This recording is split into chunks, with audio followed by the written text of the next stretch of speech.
Hello, friends, and welcome to The Pursuit. My name is Dean. With me today, a gentleman named Pat, who is a pretty incredible woodworker. The Pursuit is a channel dedicated to those who are working hard to try to improve their lives for themselves, for their family, for their community. And in the spirit of that, today we welcome a person who I found here just recently on YouTube, who definitely I feel like has some inspiration to share with others. So, Pat, welcome to the channel. How are you doing today? Doing good. Thank you for having me. Yeah, no, it's absolutely a pleasure. If you wouldn't mind, Pat, I mean, you've got some beautiful work behind you, and we're going to get into that. But maybe you could just give us a brief introduction, tell us a little bit about yourself. So the thing that throws me off, uh, what separates me between all the other woodworkers, most of them, there is other ones out there. I got in a car accident when I was 16 years old. I broke C5, C6, C7. I'm paralyzed from about right here down. I have no motor function in my fingers. I have what's called a tenodesis grasp. Move your wrist down, they open, pull back, and they close. And as for this one's a little bit more atrophied, but between the more atrophied one, less atrophied one, they both have their own purposes and how I could get around to the shop and get things done. That's the part that I find incredible. I have to tell you. So about 3 weeks ago, YouTube actually suggested one of your videos, and you do a lot of short form content that's just really well put together. It's easy to get through for those of us with short attention spans, and you kind of show your process and then a beautiful finished result. But I have to tell you, as somebody who has done some woodworking, I've worked around all the power tools you can think of. The table saw for me, and I think for anybody who's really, knows a little bit about woodworking, it's the one that you kind of worry about. You keep yourself, really on your game. And here I'm watching somebody who I know has some compromised function and mobility using these tools, and it was like beautiful and horrifying at the same time. So why well, before we get into that, I want to ask you why you chose specifically woodworking, but let's dig a little bit deeper into your past there. You'd mentioned that you had an accident. At what time did that happen in your life? Were you younger, or was that a more recent development? I was 16 years old. I'm 39 now. On my way home from school, guy ran a red light, T-boned my car, and my head went out the window, hit the top of the door, and that's when I broke my neck. Um, but yeah, that's pretty much how it happened and when it happened. I was in 10th grade. This happened in 2000, March of 2000. Okay. So you've been working with this for quite a little while now. When that happened, I mean, were you pretty much aware instantly that you were dealing with some hard things there? Or, how did that transpire in terms of just realizing the nature of your injury? What's funny is when I was in the ambulance, I was already asking if I was paralyzed. So they all thought that I was in shock and, you're going to feel something here in a minute. But my question constantly was, am I paralyzed? Am I paralyzed? Am I paralyzed? So I think instinctively, I just kind of knew at the time. I did not know the challenges that I would be facing and still face day to day. Every day is just like a new day. What I was able to do yesterday, my muscles could be tight today and I can't do it that way today. So I have to figure out a new way. So it's just constant adapting, adjusting, and overcoming, moving forward. Okay. So prior to your accident, what was your life like? What were your interests? What were your hobbies? Were you working? What was your life like prior to that? Prior to that, I did a lot of work with my dad. He was a carpenter. I can't say that we did a lot of fine woodworking, but room additions, kitchen remodels, bathroom remodels, we were doing a lot of that. Um, I was I was in Taekwondo growing up. Did a little bit of BMX bike racing. Um, Racing is definitely was a hobby of mine. Even still now, that's like one of my goals is I want to get a side by side to do some off-road racing. That's like one of my big things on my vision board right now. So Well, I that's could tell always you, been like a big thing. compared to what you're doing, to me, that actually seems like a pretty easy pursuit. Because I know you can modify vehicles, and yeah, there's a lot of people that would say side by side racing is pretty crazy. But once we get into this and kind of show people what you're doing, um, I don't really see fear as a part of your day to day. I'm sure you've got some reservations like we all do, but you've come up with ways to cope with that. So you have the injury. Now from one day to the next, your life is changed. And you've had this, it sounds like if that was in 2000, you've had 23 years that you're working through this. How long did it take you to come to grips with that and figure out how you want to start moving forward? I definitely started moving forward right away. I joked about, I always tell this one just to tell you the kind of person I am. My accident, like I said, was March 31st. April Fools, I talked my aunt into tying a string around my foot and telling my Oh my mom I could gosh. move my foot and I was gonna walk. So we had like a balloon string under from the balloon I had in the hospital pulling on my toe, and that was my April Fool's joke. And from there on out, I was just constantly trying to adapt. And I had a cousin, my cousin's husband at the time. They're not married no longer, but he was in the hospital with me, and he gave me one of those messages that were kind of hurtful, but like one of the best things I could have ever heard. And at the time, everybody was telling me, "No, hey, you're gonna walk out of here. You're gonna do this. Don't worry, you're gonna walk again." And he actually sat me down and was like, "Look, don't worry about walking right now. Worry about being in the wheelchair.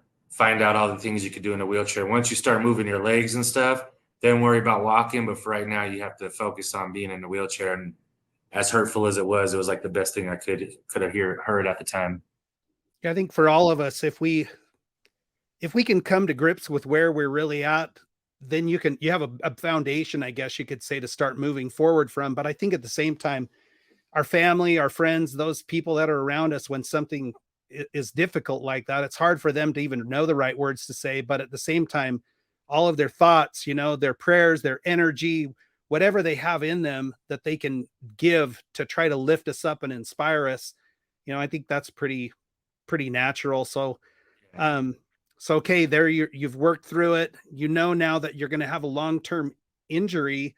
Um, how did that change the course? I mean, what kind of dreams and aspirations did you have before the accident, and how did you change those to start moving forward with your life?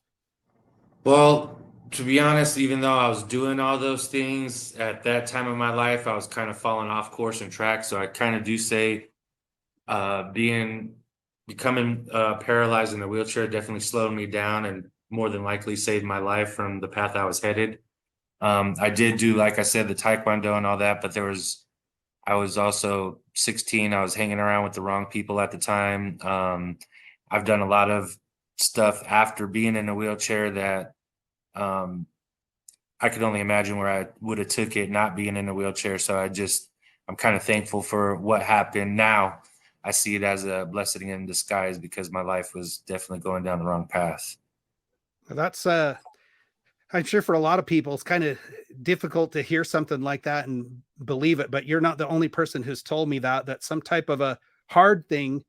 It's not that maybe if you couldn't magically wave a wand right now and get all of that function back, you wouldn't do that, but you're able to see the positive in that and how it maybe changed things in a way that's benefited you, I guess, in this longer term outlook. Yeah, it definitely got me to where I am now. I appreciate where I am now. There's a lot of stuff that I've done along the way that just, um, in a way I regret it, in a way I don't. I'm kind of happy about the path and where I am. I wouldn't take it back for nothing. Wish I would have started doing something more positive at an earlier age, but like I said, it got me where I am and I'm good where I'm at.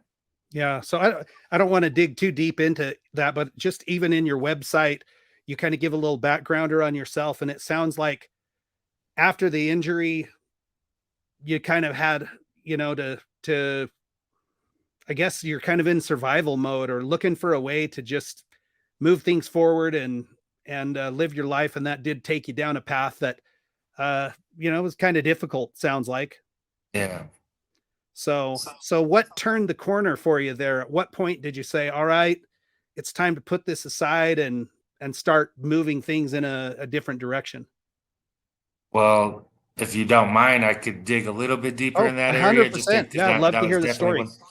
So, um, I in the beginning, I definitely had like a lot of things against me about being able to make money and be able to keep my caregiver. They cap you out at a certain amount, and then I lose my caregiver. I'm dependent on one. I do need a caregiver for about 4 hours a day, so I started doing illegal things to make money. Um, one of them was selling drugs, and when my daughter was about 5 years old, I never really did anything out of my house, but if it was like a friend or somebody I knew, they were hanging out, they were at my house, and I gave somebody some weed in front of my daughter, and she said, "Hand me the money." And that was like a really big low blow, and definitely just an eye opener to what I was doing. The example at the time, I always felt good because it was like the example I was setting. No matter what, do what you have to do to get by. And then with seeing that, I was able to see that I could definitely give a way better example and move forward in different things. Shortly after that, I took an emotional intelligence training, and a lot of it was just especially like with woodworking stuff, everybody is so focused on this is the way it has to be done, and nobody's really paying attention to there's 1,000 different mechanisms to get the same thing done. Yeah. And I got an eye opener on that part of it.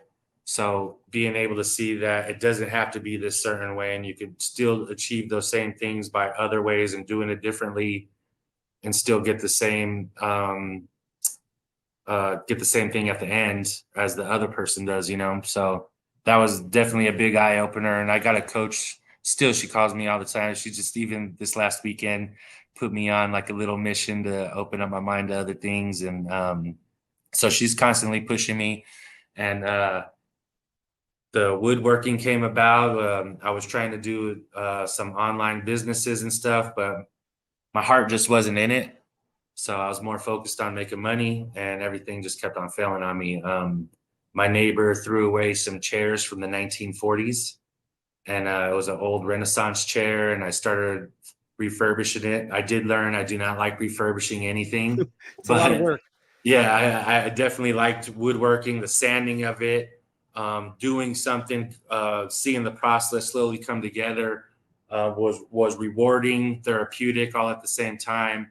And as I was like searching up stuff for refurbishing, ingrain cutting boards popped up through the ads on YouTube, and I started looking into it, and I just started like just over studying it every single day, hours and hours and hours, checking it out. And then slowly borrowed a saw here, got something off the offer up. A friend bought a planer, seen one at Home Depot, a used one or something for a couple $100, and just slowly got enough stuff to start putting it together. And then it took probably about a good year of kickback and everything else along the way, you know, learning all that little stuff, and Yeah. just finally found my way, and now it's going pretty decent. Yeah. So for those of you who are not woodworkers, the term that he just used there, when he said kick back, he's not talking about kicking back and taking it easy. He's talking about a piece of wood coming out of a table saw like a rocket, that I've seen those kickbacks come out hard enough to actually go into a wall. So, Yes. my I got a few wife, holes in my wall. yeah, I actually, I told my wife, she's a dental hygienist and she uses her hands for that. But I told her, any tool in the shop is fair game, but not the table saw, because you have the potential for the kickback if you're really not careful and know what you're doing. Even if you are careful, it's a possibility. But I've got more than one friend actually. This one of my closest coworkers is this guy from a table saw. So I have a lot of respect for it. And that's why when I said I saw some of your content, I was like, oh my gosh, I don't know if I can watch, because it takes a lot of control of what you're doing to do it safely. So And we a are lot going of to my jump into that. videos, a lot of my videos that I speed them up because it is for the short content. So a lot of it's sped up and it looks zoom, zoom, Yeah. zoom. But really, in the real actual thing, I'm actually taking my time. I focus on the fence, making sure everything's sliding perfectly even along that fence and not coming off of it. I have a lot of focus. I do have a lot of respect.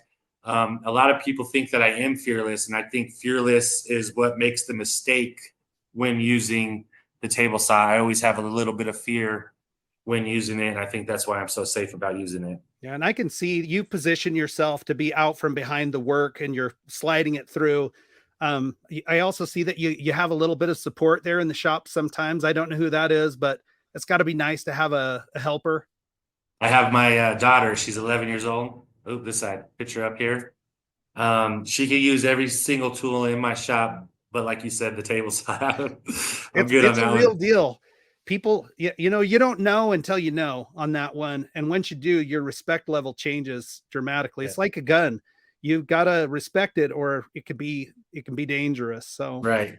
so before we move in and start showing people some of your work, I just have to ask you, you know, as a person, you know, I think every person is dealing with challenges. I think everybody is fighting certain battles, but the battle that you're fighting, there isn't many people who would begrudge you for just saying, you know what, I'm going to just take what assistance is offered for people with disabilities and I'm going to live my life the best I can. What causes you to say, okay, I want more than that? Because at a certain point, you actually mentioned it. If you do really well, they'll actually take away what assistance they have given you, which I think is a huge screw up in the way our system is set up. But There is so, and that's a big thing I've been trying to work around right now because I actually have a lot of potential on YouTube.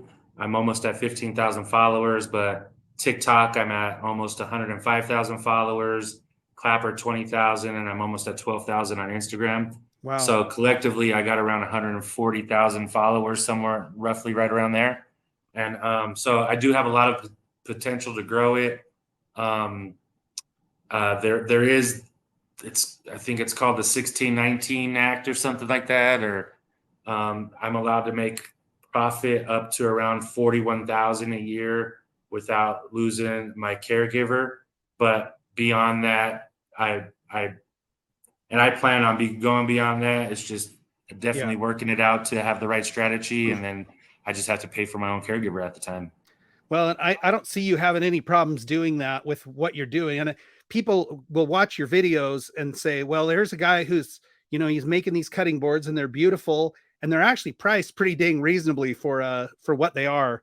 I think you could charge a lot more for them personally, but they're looking at that thinking, well, that's not a bad business opportunity. What they're not seeing is you're also a media specialist, you're running an online store, you're doing video content, which is a whole separate deal. Um, so you're quite the entrepreneur, and I'm getting the sense that that goes back. Even if you look at the days where you were kind of doing some things that were maybe a little over the line of what's legal, it's still kind of an entrepreneurial attitude, you know? Oh, definitely. I can't. I don't see myself ever having a boss. Yeah. Well, I like making my own time, my own hours, being on my own thing, and I believe I work better that way. I'm more dedicated to my shop in that way because it's not I have to, I want to. yeah. Well, let's start showing people a little bit of what you do. I'm going to pull into this conversation here, your YouTube channel, and I want to congratulate you. I don't even know if you know this yet, but you have crested 3 million views on YouTube, which I think is an awesome accomplishment. Thank you. Yeah. So your videos, you've got 186 videos. Like you said, you're approaching 15,000 followers. And it's kind of the shorter form content videos that are 3 minutes or less. And just showcasing you. If I can do this without the volume, let's see. Yep. Tell us a little bit about what we're seeing here. That's me ripping some wood through the table saw. I'm making right now a main board for an end grain board, Yeah. or some of them call blanks, or my I call it my main board that I take my cutoffs from. The board I'm making right here is the Jackie. And you name all your boards after the first person who makes the purchase. Yeah, so I'll make a design. The first person to purchase that design, I named it. It started off, Jackie was actually the first person who ever purchased a board for me. She said she wanted to check her board with 3 different colors. So I literally got some graph paper and trying to get 3 different colors to not match up when you're flipping them back and forth. Right here's the flip to get the checkered part, and to get that pattern without 2 colors touching each other dead on was a little difficult. So I used graph paper and color pencils, and I got it out. And So you're, so yeah, you're doing all your own design. yeah. And this kind of stuff right here, I can see you've built jigs to kind of accommodate for some of the difficulties that you have with your hands. But Right there on that sander right there, I have a foot pedal wrapped around my neck, and it sits under my chin so I can click that big sander on and off. yeah, so you've made all these modifications. I actually paused this because this is the money shot in each one of these videos where you drop this into what I can only assume is it's what kind of oil is it that goes on these cutting boards? Food safe white mineral oil. There you go. Mineral oil. That's the word I'm looking for. So if people, I mean, if you want to see some satisfying, you could just post these videos 3 seconds long on TikTok. You probably do, but watch this transformation. Just gorgeous what happens to those. So very, very beautiful work. And I mean, I love the fact that this is like, I don't really know what kind of analogy to make, but you've chosen something that basically takes dexterity in hands, and you actually say it here. Let's jump over to your website. Right at the top here, you say, "I create handmade work with hands that don't work." Yeah.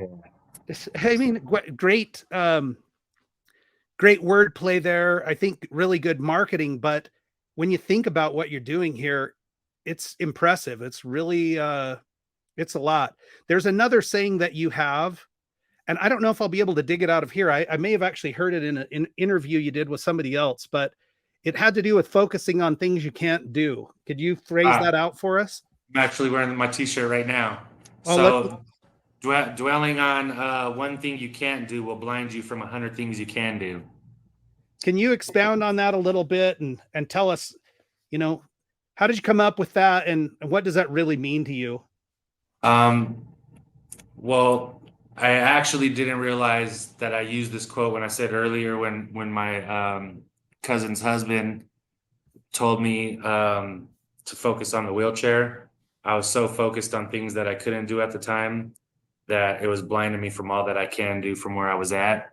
Later on in life, when I did make the changes and everything, I went all the way welfare, food stamps. I was just barely getting by, and I was I mean, not to brag about it, I was doing fairly well in what I was doing. The other stuff and going from having money to not having money was a big letdown. But all the things that kept popping up for me were the things that I couldn't do, and I think a lot of people get stuck on this one thing you can't do, and you're blinded from everything else that you can do because you're so focused on that one thing you can do. And what I've learned over time is I skip the thing that I can't do. I focus on all that I can do. And before you know it, not even realizing, I've accomplished so many things that were in my mind that I couldn't do, been there, done that. And it's already in my past. And I didn't even see that I did it. But focusing on that thing that I couldn't do was just had me stuck and blinded from everything that I was able to do. That's great, great advice. So speaking of advice, I think there's a lot of people that have some type of a goal, and just either fear or life holds them back. Sometimes there are people around us that are like, there are supporters, right? There are our biggest I guess you could say, like, fans in life, not so much in our pursuits, but there are family, there are friends, there are people surrounding us. And sometimes when you tell them about some idea you have, they're also the same people that want to protect you by saying, "Hey, you don't want to do that." I mean, how have you dealt with those kind of things? And what advice would you give to people in terms of just starting something if they want to pursue it? Well, my big advice is if people are telling you you can do it, don't listen to them. If a lot of times their mind isn't big as yours to see the outcome and the pursuit of you doing it. So definitely like my grandpa was a big, nah, you're gonna cut your fingers off, you're gonna do this, you're not gonna do that, and was really putting me down all about it. And um I got I'm in the top 10 quadriplegic YouTube channels right now. If you were to Google top 10 quadriplegic Wow. YouTube channels, I'm in the top 10. So coming from a place of a person and them not, he's not never been in a wheelchair, he's never been a quadriplegic. So he's only looking in on it when I'm in it, looking out on it. So I definitely there was a lot of things that I always set off the side, listening to people and never got anywhere. And it was just I just finally got to that point in my life where it's like I can't listen to somebody else's outcome when I feel so strongly about it. I have to at least try this. I had too many conversations about, oh, I wish I would have did this, and I wish I would have did that. I could have had this, I could have had that, and I got tired of that conversation. I wanted to know. I wanted to have the conversation. No, that did not work for me, Yeah. or yes, this did work for me. And you actually mentioned that earlier, that you tried some things that didn't go the way you hoped they would, and even you experienced some failures. That's part of the process, right? I mean, Oh yeah, if you're moving forward, then you just, again, okay, that didn't work. You learn some things from it that you take but into the next try. my mistakes were always my biggest learnings.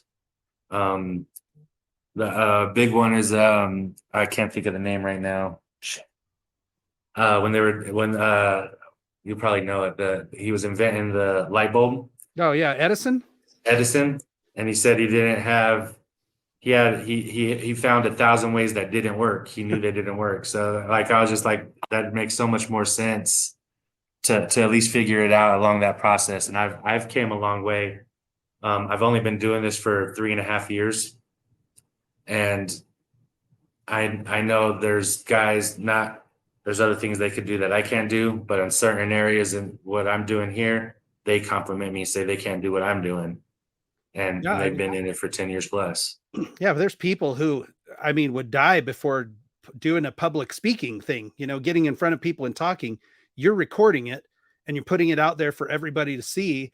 And I don't know. I think just having been there myself, people kind of think like, well, you're not that guy, you're not the person who does those kind of things. And it can get in your head where you're like, well, maybe I'm not that guy, maybe, but just you got to keep pushing, keep trying, and man, I can just tell you, I'm inspired by what you're doing. I think it's incredible.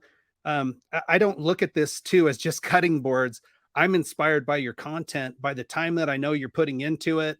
I think what you're doing for your daughter, it's going to be hard for you to even know the amount of go get 'em she's going to have from watching you work. What kind of excuse are people around you going to have to say, well, I'm not going to be able to do that, it's too hard? I mean, come on, you know, you're laying down a foundation that's going to benefit her and I think a lot of people. So I appreciate it, Pat.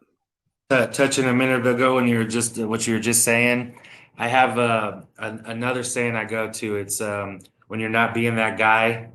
It's a lot of people think that you have to have this to be this, and I do the be do have. You got to be it, you got to do it to have the results. And if you go any of the other ways, you're not going to get that far, because a lot of people think, well, I have to have this to be that, or I got to do this to have that. And that's not what it is. You have to be that person that you want to be. You have to do what's necessary, or yeah, you have to do what's necessary to have the results. Be do have. I like it. Yeah, I think I see it quite a bit, and I've done it quite a bit too, where it's like, well, as soon as this happens, then I'll do it.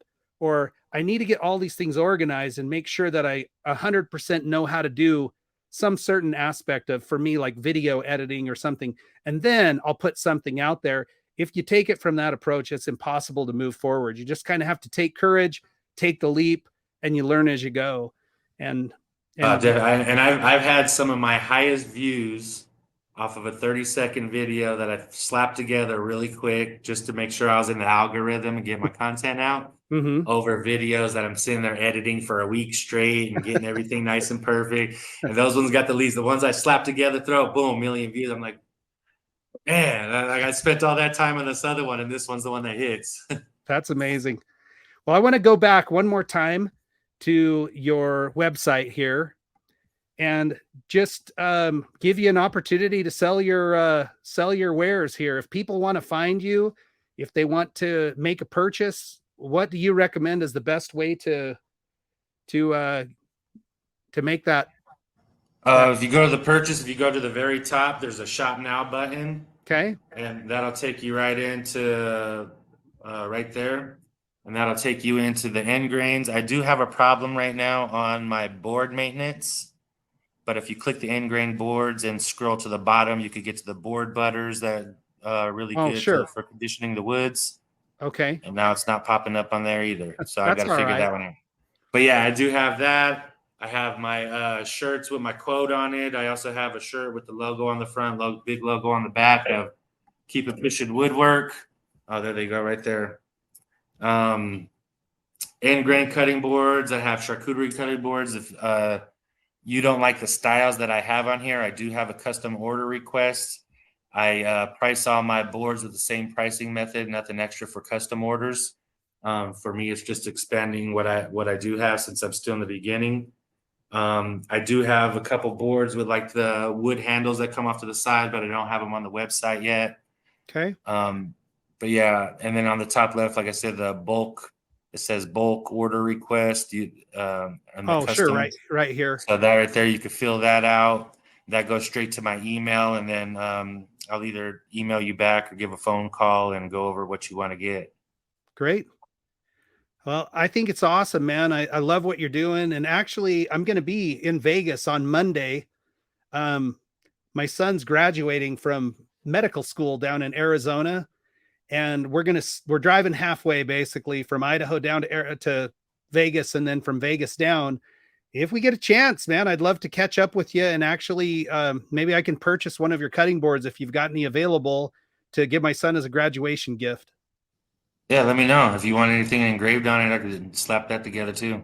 Okay, I'll shoot you a communication afterwards, and I love to do that. I love to support what you're doing, but I mean, it's just beautiful work, and it's made to last. You're not going to find that, at Walmart, made in Yeah, a factory in China. It's too much work to create those kind of products to be able to sell them on the cheap. And yours yeah. are, like I say, those are crazy affordable for. I know what goes into them. So Oh yeah, and once I get everything wrapped up, my prices will probably go up, but I have to stay under my margin to have my caregiver right now. I see what you're saying. That makes a lot of sense. Well, it's time for us to take advantage, I guess, but I'll reach out to you on that. Pat, is there anything else you want to put out there before we close this out today? Yeah, you could also find me on TikTok, Instagram. I'm on Clapper. All of it is Keep It Pushing Woodwork. The only one that the words are separated on is YouTube. But everything else is just the @ with the whole username, Keep It Pushing Woodwork. Pushing is without a G. Okay. And that's about it. That's where you can find me at. That's awesome. I'll make sure I grab all of those and put them in the description of this video. So if anybody wants to find Pat, definitely check the video description. Pat, thank you so much for your time. It's an awesome interview. It's great to get to know you. I kind of feel like you're just the kind of people I want to hang around with, people who keep it positive, who are looking for a way to win instead of looking at what's causing the problems in the world. So thank you very much for your time. Thank you for having me on. I appreciate it. All right, we'll catch you another time.